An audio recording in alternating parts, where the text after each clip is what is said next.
Labadiena, mano vardas Tomas Krisensk ir prieš mus yra filmų serija Vairuotojams.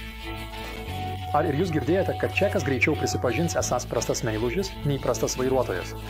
Todėl niekada nedrįsčiau mokyti apie vairavimo meną, bet norėčiau skirti dėmesį pasirengimo menui įvairioms kliūtims, kurias gali sukelti automobilio naudojimas ir ne tik žiemos laikotarpiu. Pirmoji dalis bus skirta visiškai pagrindams. Tiksliau, tai bus savotiškas žiemos minimumas, paprastiems vairuotojams. Antroje dalyje pažvelgsime į pagrindinį padangų aptarnavimą ir ratų keitimą. Trečioje dalyje nagrinėsime starterio akumuliatorius, tai yra automobilių baterijas, ir jų priežiūrą. Taigi, eime. Pagrindinė automobilio įranga avarijos atveju yra nustatyta įstatymu, kuris kartais keičiasi, tačiau kiekvienas iš mūsų gali bagažinėje vežiotis keletą papildomų naudingų priemonių, kurios gali veikti prevenciškai arba kaip gelbėjimo priemonė. Ši neprivaloma įranga, žinoma, skiriasi ne tik nuo vairuotojo iki vairuotojo, bet ir priklausomai nuo vietos, kurioje automobilis naudojamas. Miestas kelia vienokius reikalavimus, o visai kitaip turime pasiruošti kalnams. Žinoma, šiandien galima pasikliauti pagalbos paslaugomis, tačiau yra daugybė iš mūsų, kurie dėl įvairių priežasčių jų nenaudoja. Taigi, bent jau tol, kol neišnaudojame visų savipagalbos galimybių. Aš asmeniškai žiemai į bagažinę dar įsidedu aliumininę kastuvą ir sniego grandinės. Keletą kartų man pasitarnavo svirtinis gervė su ilga virve. Tam tikra prasme, dėl likimo ironijos, šios priemonės veikia ir kaip prevencija, nes, kai jos jau trukdo jūsų bagažinėje, yra didelė tikimybė, kad jų niekada neprireiks. Bet pabandykite jas kartais išimti. Pradėkime nuo tos prevencijos. Daugeliui problemų galima užkirsti kelią gana paprastai. Pavyzdžiui, apdorojus guminės durų tarpinės, silikoniniu aliejumi sumažinsite užšalimo riziką. Aliejus purškiklyje yra praktiškas didesniems paviršiams, bet tarpinėms rekomenduoju aliejų pirmiausia užtepti ant skudurėlio ir tik tada jo patrinti tarpinę. Kitaip aliejus bus visur aplinkui. Kita žiemos klasika yra šerkšnas ant langų. Jei nenorite bandyti patikrintų receptų, kaip lengvai pašalinti ledo plutą ir neturite šildomo priekinio stiklo, naudokite apsauginę uždangą. Su aliuminio sluoksniu, kuri puikiai veikia ne tik žiemą prieš šerkšną, bet ir visus metus, apsaugai nuo saulės spindulių. 2 rankenos skirtos tvirtinimui prie durų ir nepamirškite uždangos įkišti po valytuvais, kad jie nepriliptų prie stiklo. Jei priekinis stiklas vis dėlto užšąla, pravers teleskopinis grandiklis, kurio patogiai pasieksite net vidurį, neliesdami kėbulo ir nesusitepdami. Grandiklis tinka ir kitiems langams, o integruotas šepetėlis padės nuvalyti sniego sluoksnį. Žinoma, būtina turėti neužšąlančio skysčio langų plovikliams. Tiems, kurie nenori vargti skiedžiant koncentratą pagal taisykles distiliuotų vandeniu, rekomenduoju naudoti mišinį iki -20, be skiedimo. Nors kai kurios pakuotės turi pilstymo snapelį, kol kas patikimiausias pasirodė esąs paprastas piltuvas. Ir kuo didesnis kaklelis, tuo patogiau pilti be rizikos išsilieti viską aplink. Privaloma žiemos įranga taip pat apima tinkamas padangas su protektoriaus gyliu ne mažiau kaip 4 mm. Jo patikrinimui galite naudoti skaitmeninį matuoklį. Aš pats naudojau slankmatį, bet dėl jo ilgio tenka daryti kompromisus. Priekinį ratą galima pasukti dėl geresnio prieimo, bet galinį reikia matuoti iš apačios. Matuoklis yra kompaktiškas, todėl dažniausiai telpa net ir į ratų arką. Ir svarbiausia, galite jį visada vežtis su savimi.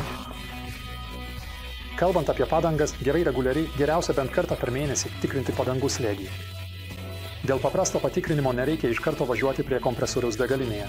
Pakanka mažo patogaus slėgio matuoklio. Ir tik slėgiui sumažėjus, spręsti pripūtimą. Ir įrodyta, kad netinkamai pripūsta padanga reiškia jos tarnavimo laiko sumažėjimą ir padidėjusias sąnaudas, taip pat pablogėjusias važiavimo savybės ir automobilio valdymą. Taigi, būkite atsargūs. Žiemos laikotarpis kelia didesnius reikalavimus starto akumuliatoriui. Svarbiausia jo tarnavimo laikui ir patikimumui yra tinkamas įkrovimas. Gilesnę teoriją paliksime atskiram vaizdo įrašui. Kas nenori tuo per daug užsiimti, bet vis tiek yra sąžiningas, rekomenduosiu 2 priemonės. Paprasta įkrovos būklės testerį ir palaikomąjį įkroviklį. Testeris yra primityvus, tačiau vis tiek reikia laikytis tam tikros procedūros, kad nustatytumėte tikrąją akumuliatoriaus arba įkrovimo sistemos būklę. Todėl nepakanka jo tiesiog įkišti į cigarečių degiklio lizdą. Išjungus variklį, palikite įjungtas artimasias šviesas 1 minutei ir tik tada matuokite. Dėl to atskleisite ir pavargusį akumuliatorių, kuris nors ir pilnai įkraunamas.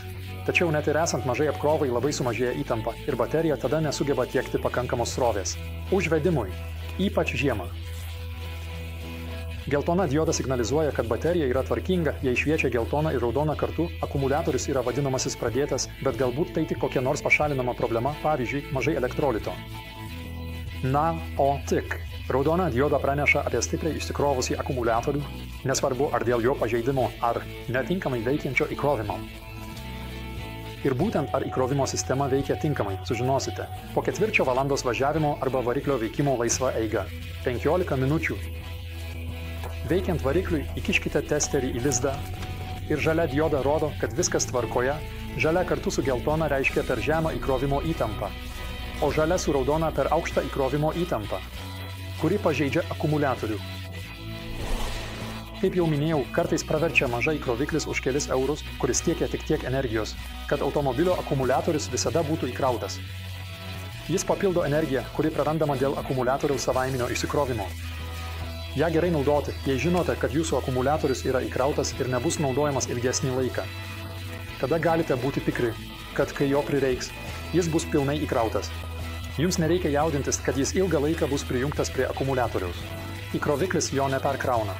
Priešingai, jis nėra skirtas išsikrovusių akumuliatorių įkrovimui ir negali būti naudojamas, jei automobilio akumuliatoriaus įtampa yra mažesnė nei 12,5 volto. Na, o paskutinis dalykas iš mano žiemos patarimų yra skirtas tikrai kritiniai situacijai. Tai yra ištraukimo kilimėlis, kuris dedamas po ratais, jei įstriksite sniege, bet taip pat ir purve ar smėlyje. Kilimėlis yra tikrai tvirtas ir sunkus, todėl jo bagažinėje vežtis tikriausiai nenorės kiekvienas, bet entuziastams ir nuotykių ieškotojams jis yra kaip tik. Idealu, kai galite pakelti ratą ir padėti kilimėlį po juo. Tai, žinoma, reiškia, kad su savimi turite vežtis ir keltuvą. Atsižvelgiant į tai, kad daugelyje šiuolaikinių automobilių jau nerasite net atsarginio rato, keltuvas taip pat tampa nykstančia rūšimi. Bet aš jums netrukus ir taip pat kitame vaizdo įraše apie padangų servisą parodysiu, kad jis turi savo vertę, net jei atsarginio rato nevežate.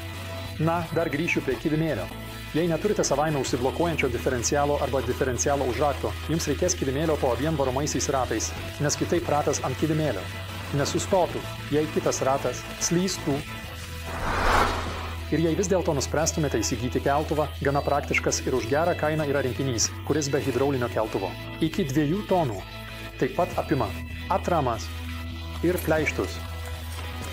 Jie yra sulankstomi, todėl kartu su keltuvu puikiai telpa į vieną lagaminą. Daugiau apie keltuvus papasakosime vaizdo įraše apie ratų keitimą. Taigi, laimingos kelionės ir nežiūrėkite mūsų vaizdo įrašų, vairuodami. Tačiau būtinai nepamirškite paspausti prenumeratos ir varpelio, jei norite gauti pranešimus apie naujus Unimas dirbtuvės vaizdo įrašus. Ačiū už jūsų patiktukus ar konstruktyvius komentarus ir laukiu susitikimo kitame vaizdo įraše.